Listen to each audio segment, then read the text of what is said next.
Om Namo Bhagavate Vasudevaya. Om Namo Bhagavate Vasudevaya. Om Namo Bhagavate Vasudevaya. Om Namo Bhagavate Vasudevaya. Hare Krishna.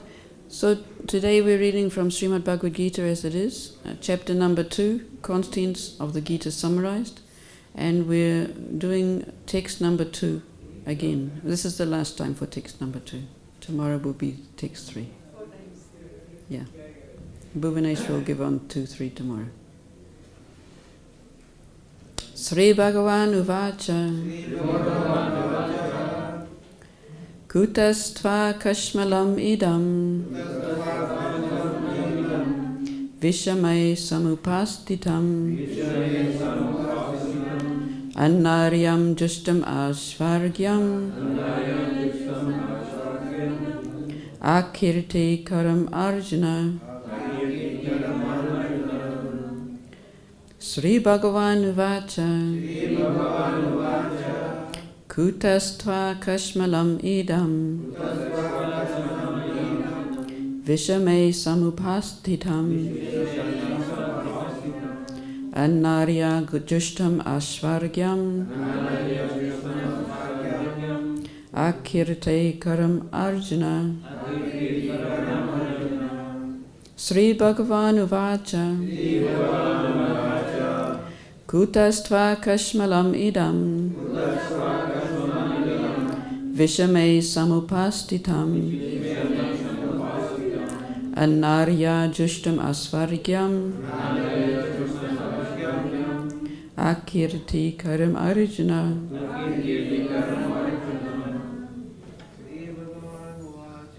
Sri Bhagavan Uvacha. Kutastva kashmalam idam Vishame samupastitam Anarya justam asvargyam Akirti karam arjuna. Sri Bhagavan Uvacha. Kutastva kashmalam idam Vishame samupastitam Anarya justam asvargyam Akirti karam arjuna. Sri Bhagavan Uvacha. Kutastva kashmalam idam Vishame samupastitam Anarya justam asvargyam Akirti karam arjuna. Sri Bhagavan Uvacha. Kutastva kashmalam idam Vishame samupastitam Anarya justam asvargyam Akirti karam arjuna. Sri Bhagavan Uvacha. Kutastva kashmalam idam Vishame samupastitam Anarya justam asvargyam Akirti karam arjuna. Sri Bhagavan Uvacha. Kutastva kashmalam idam Vishame samupastitam Anarya justam asvargyam Akirti karam arjuna. Sri Bhagavan Uvacha. The Supreme Personality of Godhead said, Kutaha, where from, Tva, unto you, Kashmalam, dirtiness, Idam, this lamentation, Vishame, in this hour of crisis, Samupastitam, arrived, Anarya, persons who do not know the value of life. Jushtam, practiced by. Asvargyam, which does not lead to higher planets. Akirti, infamy. Karam, the cause of. Arjuna. Oh Arjuna. The Supreme Personality of Godhead said, "My dear Arjuna, how have these impurities come upon you? They are not at all befitting a man who knows the value of life. They lead not to higher planets, but to infamy." Please repeat. The Supreme Personality of Godhead said, "My dear Arjuna, how have these impurities come upon you? They are not at all befitting a man who knows the values of life. They lead not to higher planets, but to infamy." Purport. Krishna and the Supreme Personality of Godhead are identical. Therefore, Lord Krishna is referred to as Bhagavan throughout the Gita. Bhagavan is the ultimate in the Absolute Truth. The Absolute Truth is realized in three phases of understanding, namely Brahman, or the impersonal pervasive spirit, Paramatma, or the localized aspect of the Supreme within the heart of all living entities, and Bhagavan, or the Supreme Personality of Godhead, Lord Krishna. In the Srimad Bhagavatam 1-11, this conception of the Absolute Truth is explained thus: Vedanti tat tattva vidas tattvam yajnanam advayam brahmeti paramatmeti Bhagavan iti sabdyate. The Absolute Truth is realized in three phases of understanding by the knower of the Absolute Truth, and all of them are identical. Such phases of the Absolute Truth are expressed as Brahman, Paramatma, and Bhagavan.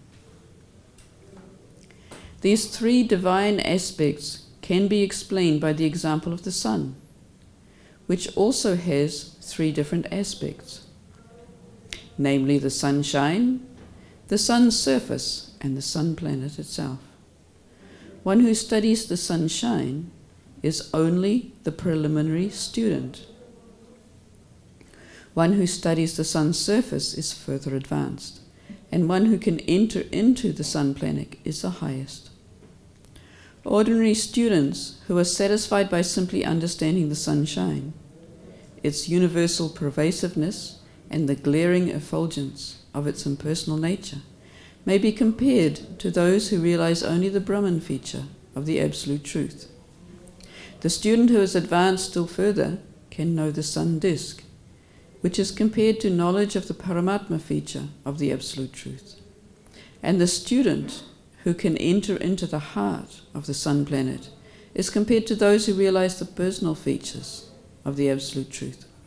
Therefore, the Bhaktas, or the transcendentalists who have realized the Bhagavan feature of the Absolute Truth, are the topmost transcendentalists. Although all students who are engaged in the study of the Absolute Truth are engaged in the same subject matter. The sunshine, the sun disk, and the inner affairs of the sun planet cannot be separated from one another, and yet the students of the three different phases are not in the same category. The Sanskrit word Bhagavan is explained by the great authority Parasara Muni, the father of Vyasadeva. The Supreme Personality, who possesses all riches, all strength, all fame, all beauty, all knowledge and all renunciation, is called Bhagavan. There are many persons who are very rich, very powerful, very beautiful, very famous, very learned, and very much detached. But no one can claim he possesses all riches, all strength, etc. entirely. Only Krishna can claim this, because he is the Supreme Personality of Godhead. No living entity, including Brahma, Lord Shiva or Narayan can possess opulences as fully as Krishna. Therefore it is concluded in the Brahma Samhita by Lord Brahma himself that Lord Krishna is the Supreme Personality of Godhead.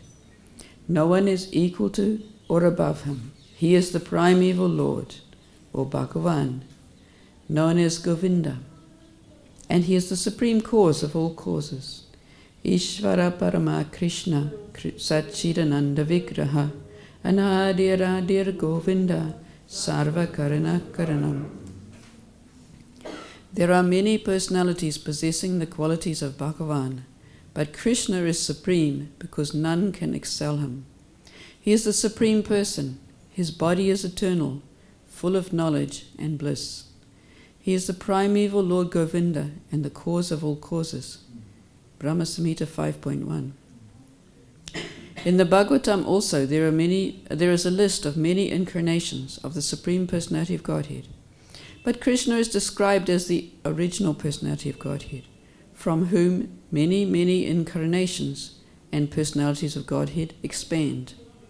Ete chamsa kala pumsa Krishnastu Bhagavan Swayam Indrari Vyakalam Lokam Riddhayanti Yuge Yuge. All the lists of the incarnations of Godhead are submitted herewith, are either plenary expansions or parts of plenary expansions of the Supreme Godhead. But Krishna is the Supreme Personality of Godhead himself. Therefore, Krishna is the original Supreme Personality of Godhead, the Absolute Truth, the source of both the Supersoul and the impersonal Brahman. In the presence of the Supreme Personality of Godhead, Arjuna's lamentation for his kinsman is certainly unbecoming, and therefore Krishna expressed his surprise with the word kutaha, where from. Such impurities were never expected from a person belonging to the civilized class of men known as Aryans. The word Aryan is applicable to persons who know the value of life and have a civilization based on spiritual realization. Persons who are led by the material conception of life do not know that the aim of life is realization of the Absolute Truth, Vishnu, or Bhagavan, and they are captivated by the external features of the material world, and therefore they do not know what liberation is. Persons who have no knowledge of liberation from material bondage are called non-Aryans. Although Arjuna was a Kshatriya, he was deviating from his prescribed duties by declining to fight. This act of cowardice is described as befitting the non-Aryans. Such deviation from duty does not help one in the progress of spiritual life, nor does it even give one the opportunity to become famous in this world. Lord Krishna did not approve of the so-called compassion of Arjuna for his kinsman.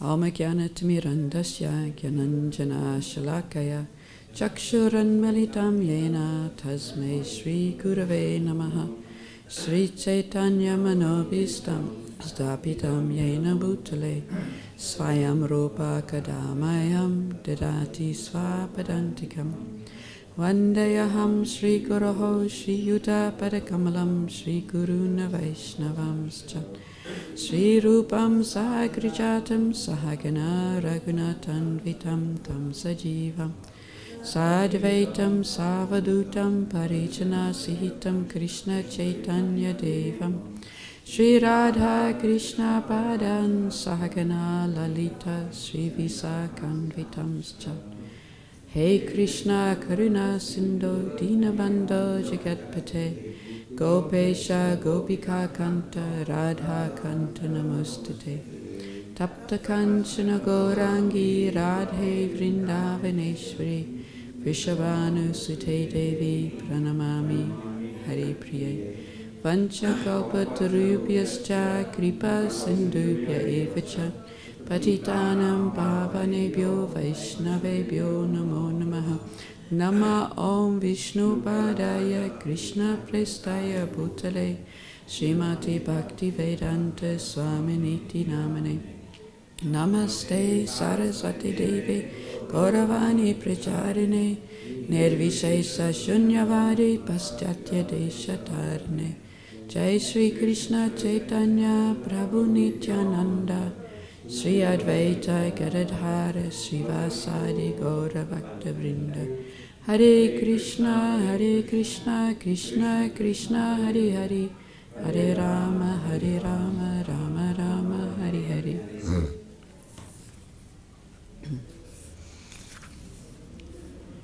Sri Bhagavan Uvacha Kutastva Kashmalam Idam Vishame Samupastitam Anarya Justam Asvargyam Akirte Karam Arjuna. The Supreme Personality of Godhead said, My dear Arjuna, how have these impurities come upon you? They are not at all befitting a man who knows the value of life. They lead not to higher planets, but to infamy.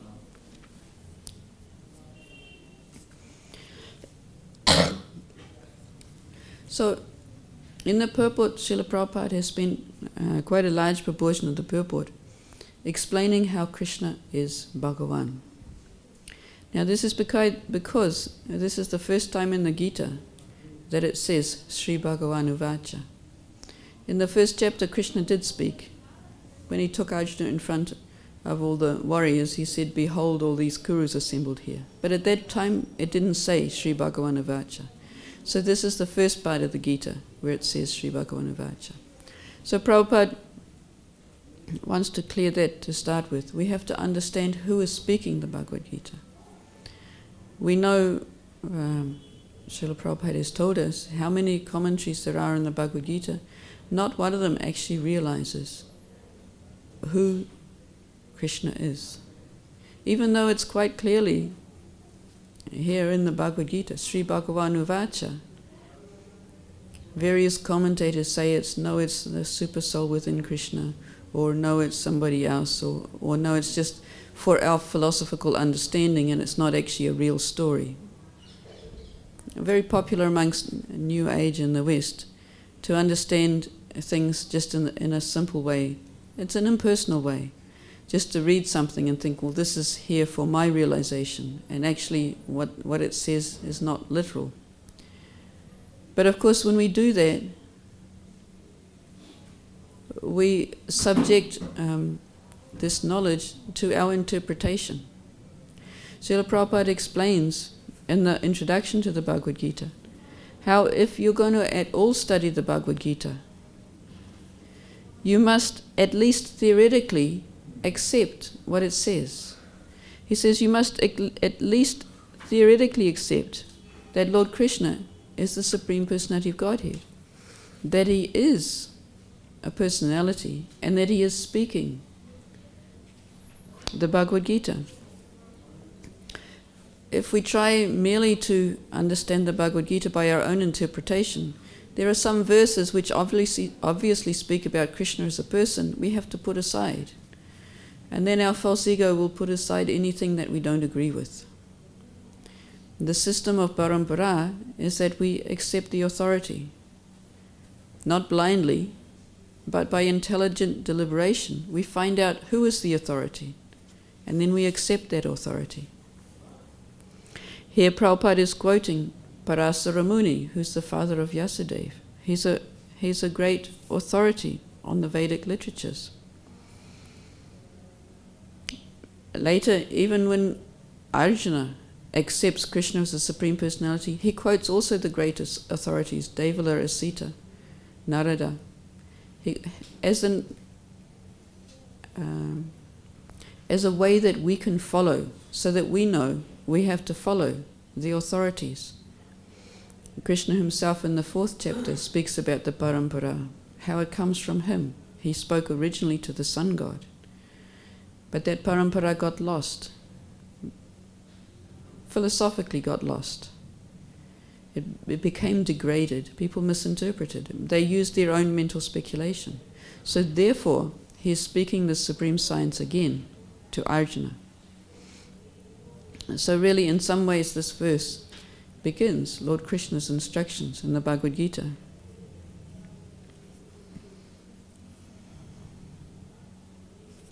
So Prabhupada quotes a number of verses about Bhagavan, about Krishna. The one from Bhagavatam in the first canto, third chapter, Ete chamsa kala pumsa Krishnastu Bhagavan Swayam, comes after the who is speaking?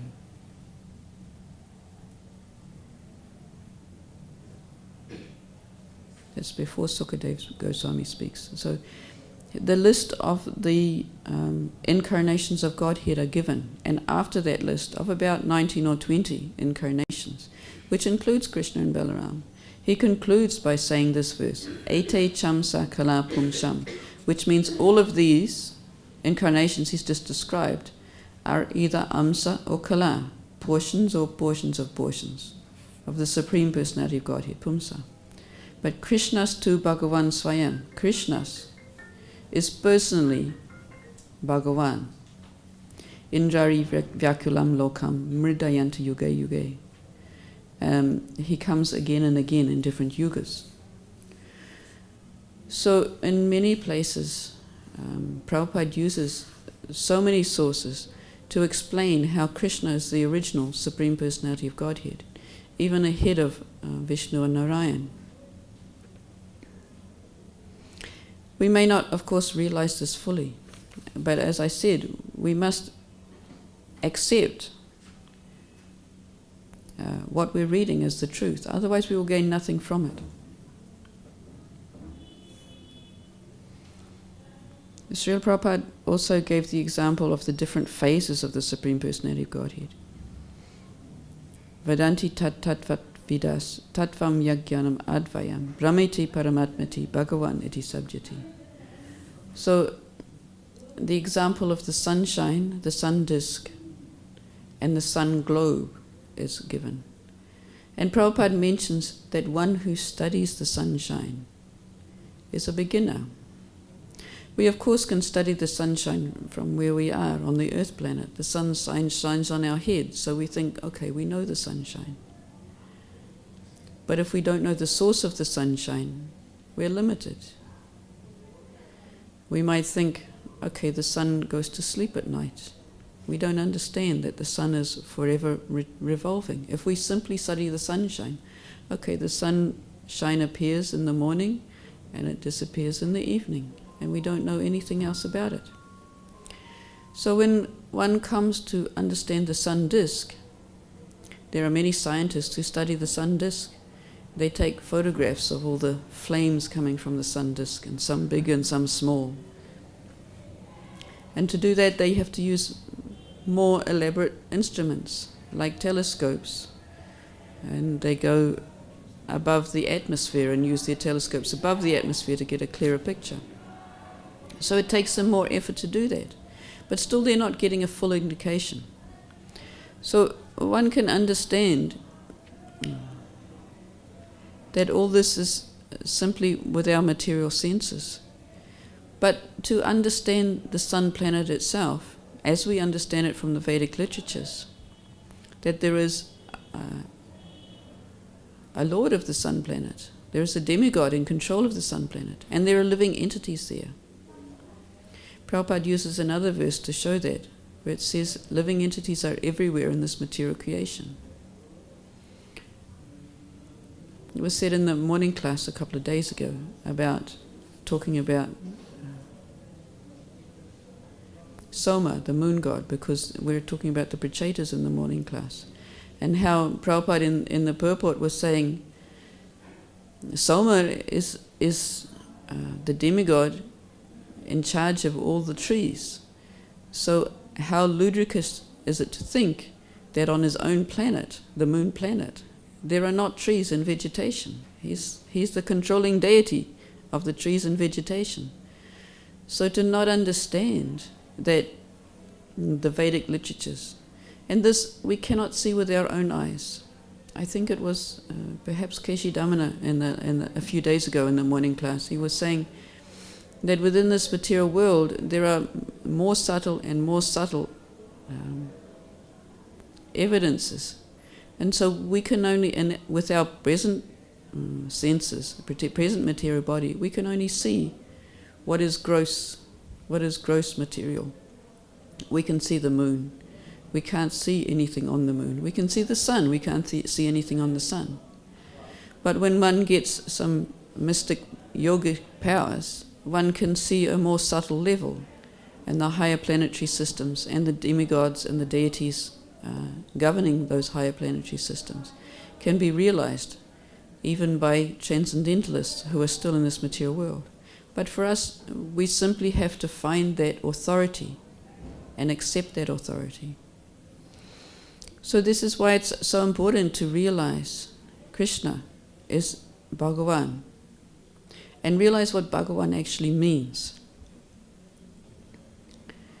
Prabhupada gives the definition by Parasara Muni how Bhagavan means full in all opulences.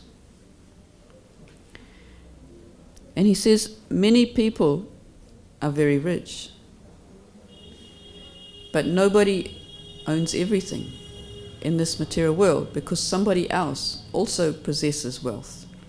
So in this material world, nobody can possess all wealth.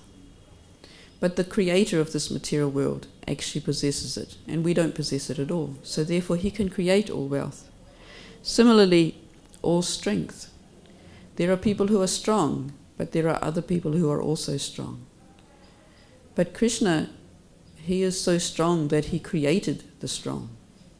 So therefore, he possesses all strength. And similarly with these other qualities, beauty, fame, knowledge, and detachment. Only that personality who is the creator and the governor of this entire creation can claim to possess all these 6 qualities.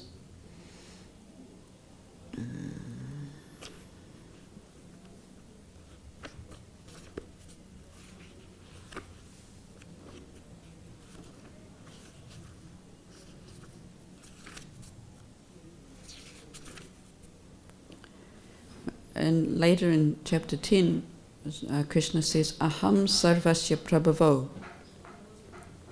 I am the source of all generations.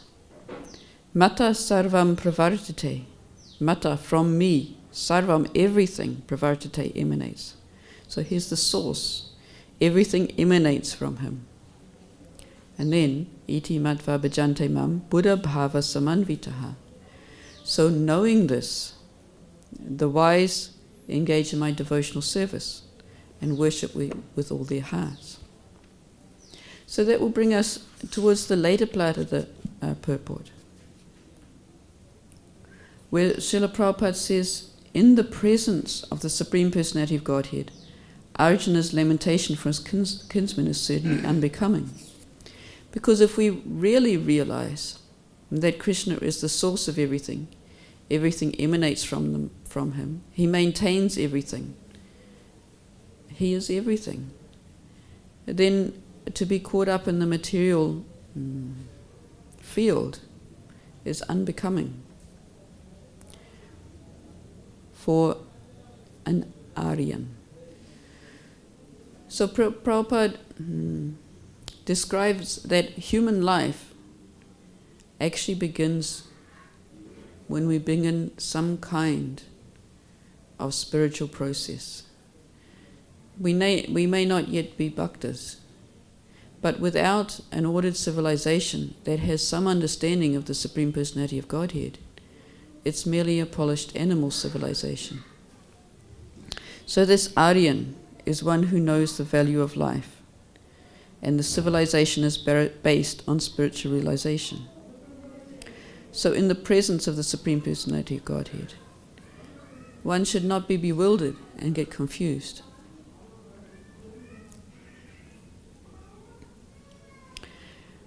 One thing I would like to just mention is, of course, we are all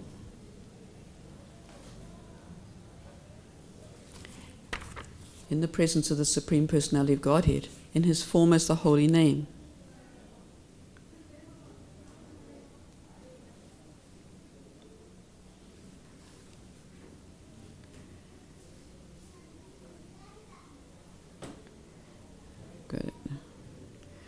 This verse from the Padma Puran is quoted in Chaitanya Charitamrita. Nama Chintamani Krishnas Chaitanya Rasa Vigraha Purna Shuddho Nitya Mukto Abhinatvam Namanamino. The holy name of Krishna is transcendentally blissful. It bestows all spiritual benedictions, for it is Krishna himself, the reservoir of all pleasure. Krishna's name is complete, and it is the form of all transcendental mellows. It is not a material name under any condition, and it is no less powerful than Krishna himself. Since Krishna's name is not contaminated by material qualities, there is no question of its being involved with Maya. Krishna's name is always liberated and spiritual. It is never conditioned by the laws of material nature. This is because the name of Krishna and Krishna himself are identical. So every day when we chant the holy name, we are actually in the presence of the Supreme Personality of Godhead, as Arjuna was. And thus, we often fall into the same trap as Arjuna. In the Bhakti Shastri, I was helping one student with their essay. And the essay was on Arjuna's 5 reasons for lamentation. And the student was asked to give a personal application. How does this relate to us? Because it's very easy for us to pass off Arjuna's 5 reasons. Okay, I'm not like that. But the Bhagavad Gita is for us to think deeply about. Arjuna's lamentation, Arjuna's reasons for giving to Krishna are not becoming being in the presence of the Supreme Personality of Godhead. And it equates to the 10th offense, to the chanting of the holy name, which is to maintain material attachments, even after understanding so many instructions on the matter. Now the Acharyas have said that this 10th offense is actually the basis for all the other offenses. So we need to think deeply about how it applies. Arjuna gives... Burijan has analyzed Arjuna's reasons for not fighting into 5 different classes of reasons. So we'll just go through them and think about them a little bit. Compassion. Arjuna's first reason is compassion for those he is about to kill. Compassion is also partly because they're his family members, people who he admires and finds worshipable. But it is compassion. He doesn't want to kill. He also doesn't want to kill his family members, even those on the opposite party, even the sons of Dhritarashtra. He doesn't want to kill because they're out of compassion. They're his family members. Another reason is enjoyment. In a couple of verses, you'll find Arjuna saying, how can I possibly enjoy? Even if I win the kingdom, how can I enjoy? How can I be satisfied? All my family members are dead. What is there left for enjoyment? Burijan explains this is not so much a noble reason, but nevertheless it's a reason he gives. The third reason, which he gave at the end of the first chapter, destruction of the family.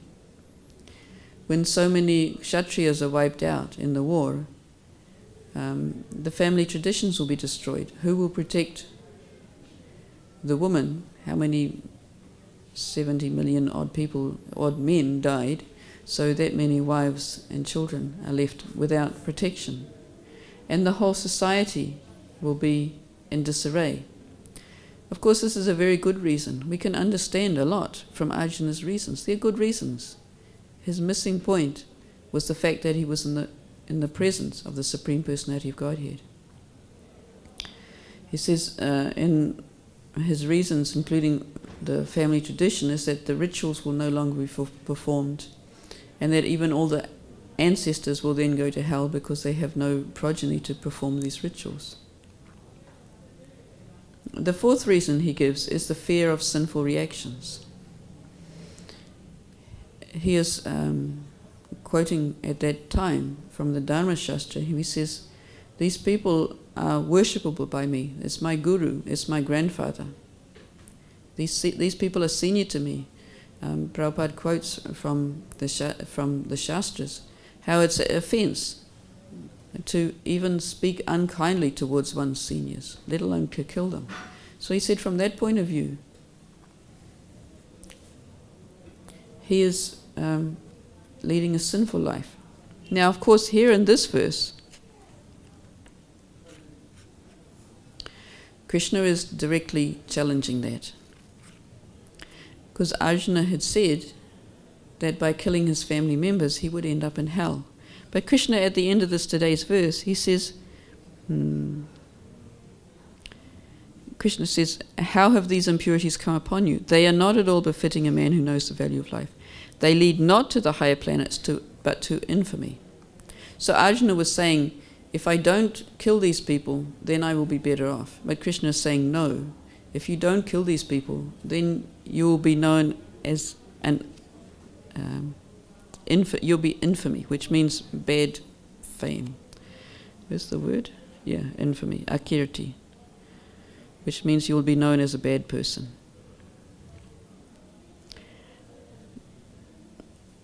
The fifth reason is indecision.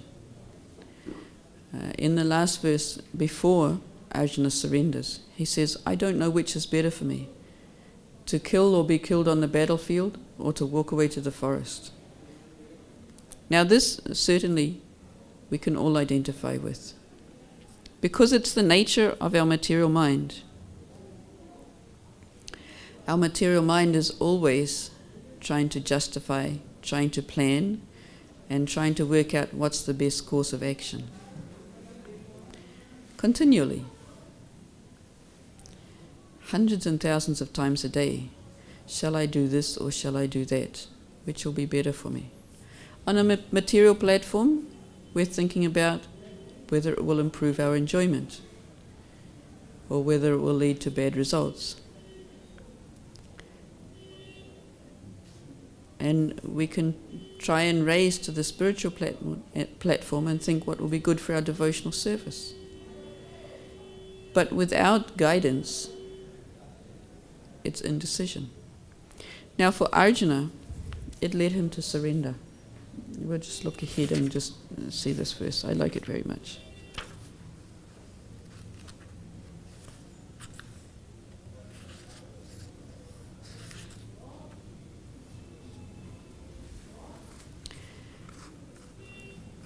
So I'll just read through Arjuna's these next few verses.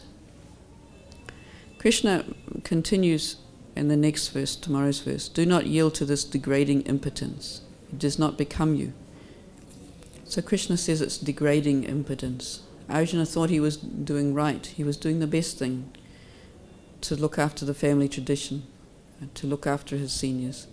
But Krishna says, no, this is degrading. This is impotence. And as a kshatriya, to be called impotent is very much putting down. It does not become you. Give up such petty weakness of heart and arise, chastiser the enemy. And then Arjuna comes again with his reasons of compassion.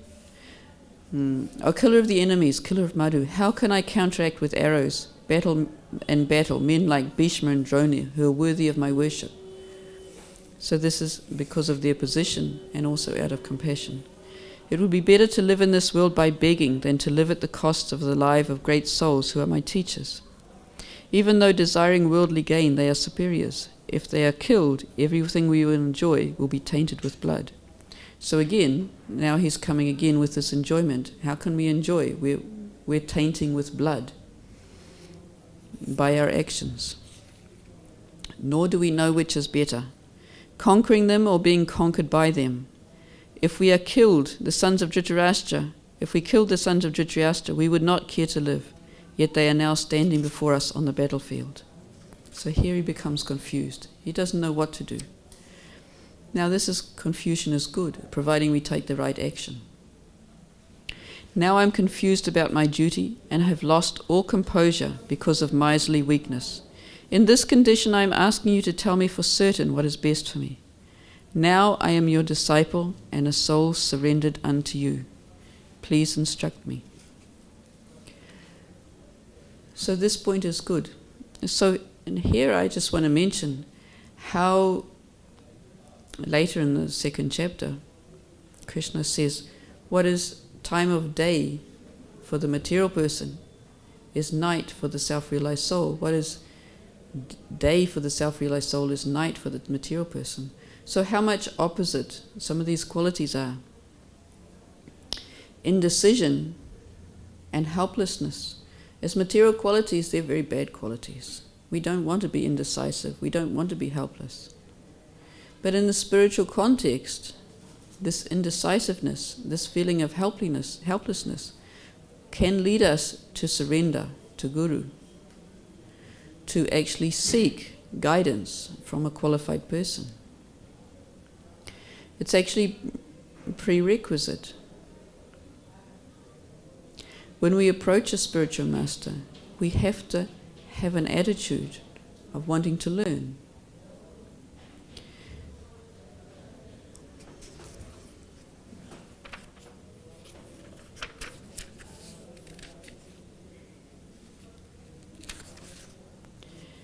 Tad vidi pranipatena pariprashnena sevaya upadekshanti te jnanam jnaninas tadvadarshinaha. Just try to learn the truth by approaching a spiritual master. Inquire from him submissively and render service unto him. The self-realized souls can impart knowledge unto you because they have seen the truth. So this pranipatena, approaching a spiritual master in a submissive mood, surrendering to him. And pariprashnena, submissive inquiries, and sevaya. They're all related, they're interrelated. In order to have a proper relationship with the Guru, we must surrender to him. And this surrender is expressed by us not thinking already that we know what to do and asking Guru to confirm what we know, or even worse, asking him to help us with what we want to do. We have to approach the spiritual master knowing that he can help us because he has seen the absolute truth. He understands the transcendental platform. We may have very great material intelligence. We may be able to understand the Vedic literatures with our material intelligence, but we can never get the fullest realization from them until we actually inquire submissively, with an attitude to want to learn. So an attitude, pranipatena, an attitude of surrender, pariprashnena, submissive inquiries, and sevaya, by offering service. By offering service to the spiritual master, we express how we feel submissive to them. And we also, by this seva, we can develop our submissive inquiry and our ability to understand from him. If we don't see ourselves as lower than the spiritual master, we won't serve him. And if we don't see ourselves as lower than the spiritual master, we won't take his advice. We will be trying to analyze it with our material intelligence and try and figure out whether we agree with them or not.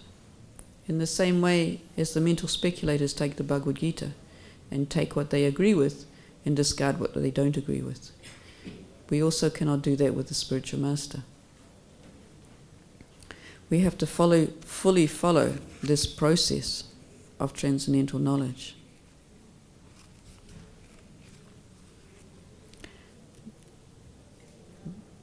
Evam parapraptam imam rajasyo viduhu sakale nahata ito nashto parantapa yogo nashta parantapa. The supreme science was received through the chain of disciplic succession, and the saintly kungs understood it in that way. But in the course of time, the succession was broken. Therefore, the science as it is appears to be lost. In the following verse, that very science of relationship with the Supreme is today told by me to you because you are my devotee as well as my friend, and therefore can understand the transcendental mystery of this science. So this qualification of being a devotee, of understanding the greatness of Krishna, of understanding the position of Krishna, as we said in that earlier verse, Aham sarvasya prabhavo iti matva. So one who knows that Krishna is the source of everything becomes his devotee and worships him with all his heart.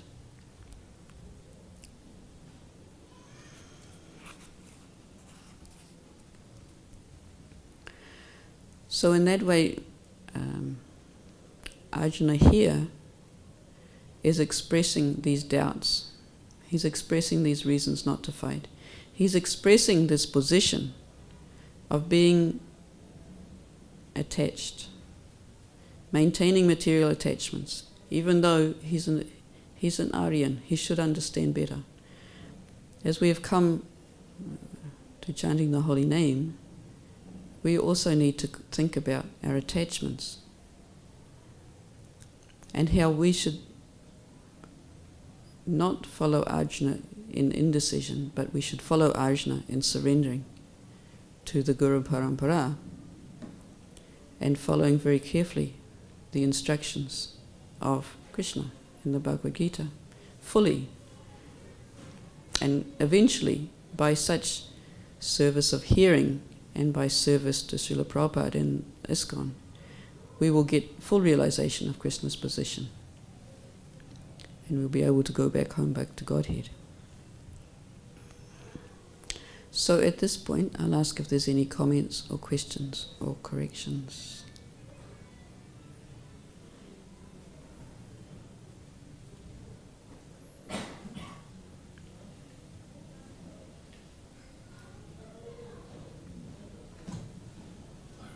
Hare Krishna. Class. It seems it's not that easy to understand Bhagavad Gita, Krishna's instruction.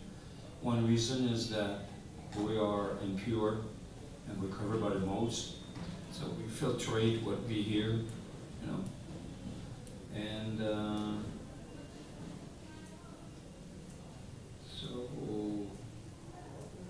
also in Bhagavad Gita, Krishna says in the 12th chapter, if you can't do this, do this. You can't do this, do this, do this, do this. Yes. You get different choices. So, so it seems like even though we want to know exactly what the best thing is for us, and we want to do the best in devotional life, but we have to accept the fact that we don't always, it's not always, this answer is not always available to us for the time being. So what should our attitude be when we don't have all the answers, although we're seeking them? We're not sure about our position, am I doing the right thing, am I doing the wrong thing? So we just don't know. So we have to accept ourselves anyway, even though we don't know, or what should we do? So yes, it's even in the presence of Guru, we can still be unsure even what question to ask, because we really don't know.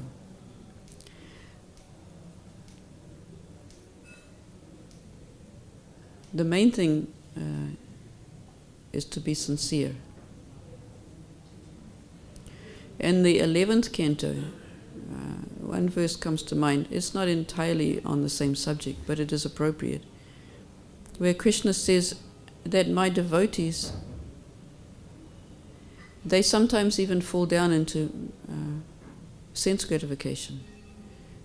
But, he says, but, they know that it doesn't lead to success in life. They know that it's not the answer. So even though we may sometimes make the wrong choices, we will understand, at least after we've made the wrong choices, that we have to come back and consider. And the other thing he says is that they repent. In other words, they're sincere. My spiritual master gives the example that we should be sincere and serious. So he says that sincerity comes from following the Guru Parampara, following the instructions of the Acharyas. And seriousness is exhibited by maintaining the association of the devotees. Even though at times we might find it easier to not maintain the association, if we are really serious about finding the right choice, we will maintain the association of devotees as much as possible. Even though we may not know who to seek guidance from, if we remain in the association of devotees, we will become purified by that association. And we remain sincere, we will surely keep making advancement. Srila Prabhupada has said this process is perfect. So he says, I am not perfect, but the process I follow is perfect. So we have to take that attitude. We're not perfect. Even in following this process, we're not perfect. Even in trying to follow what Prabhupada has given us to do, we're not perfect. I can't follow all the program that Srila Prabhupada has asked us to do. But we must remain sincere and develop faith in the process.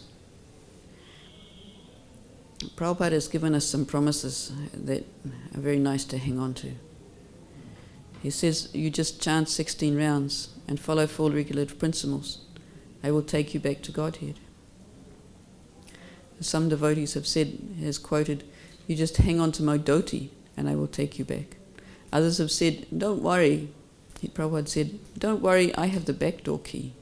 So if we don't qualify properly to go in the front door, he will, if we maintain our faith in him and our sincerity in following him, Krishna will allow us in anyway. The spiritual master is the most dear servant of Srimati Radharani. And Srimati Radharani, when she recommends someone to Krishna, he will accept her recommendation. So we place our faith in that. And I think we have to continually reconfirm our faith and reconfirm our sincerity and be on guard. That's what Srila Prabhupada also said. The problem with my students is that they are not afraid enough of Maya. So if we continually reconfirm our sincerity to follow him,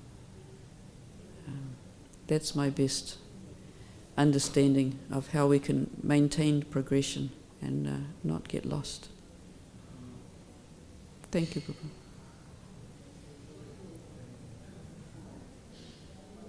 Any other comments, questions? Hare Krishna, Prabhu. Thank you for the nice class and the last remark about Radharani, the spiritual master. In the beginning, you were mentioning something about the professionals and the jnanis. So what are they actually doing with the Gita? Using it as like existentialism or to make money? Or what is the purpose of their whole study? Could you elaborate on that a little bit? Yeah, in a lot of ways, people who use mental speculation is for fame, for livelihood, for money, material advancement. Because they think they know. They think they can work out by their material intelligence. So therefore they've not really understood the position, our position, as minute spiritual sparks, part and parcel of the Supreme Personality of Godhead. If we understand that position, any material intelligence we may have, Krishna is Bhagavan. He's the holder of all opulences, all knowledge.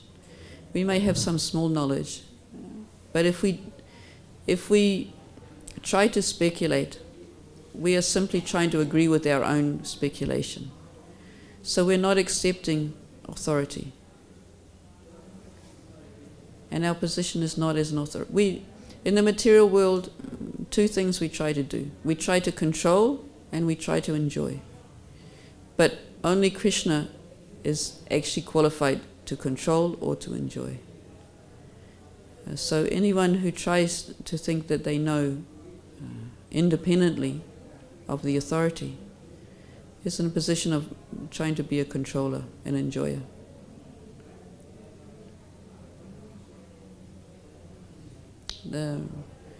Mayavad conception is really doesn't make sense when you really think about it. They think they're the center of the entire world. I had one preaching to me at one stage. That actually everything we see is just a figment of our imagination, basically. But I know my imagination's not that good. I mean, if I was doing something simply for my enjoyment, I wouldn't put so much extraneous detail in. I wouldn't have such beautiful trees, such beautiful planets. I wouldn't go for the whole universe.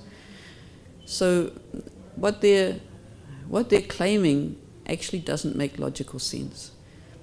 But it's also said, I think it comes from the Mahabharata, that logic doesn't come into it. When somebody believes something, they're not going to listen. No matter how good your scientific argument is, they will hold their same belief, even after you've spoken for hours. So when we want to be controllers, we're like that. We hold on to our beliefs because it suits us. We see ourselves in the center. The nature of the false ego is to see ourselves in the center and see everyone else as meant to serve us. If we really think about it, so often our mind tells us something goes wrong. We say, oh, why didn't they know? Why didn't they do this? The mind will try and tell us, they should have known my plan. They should have known I'm here. So like that, the mind and the false ego wants to put us in the center. And spiritual realization begins with finding that we're not in the center. That actually Krishna, Supreme Personality Godhead, is the center. And all the rest of us are simply spiritual sparks. And we're special because we're part of Him, but we're not in the center. Thank you. Anything else?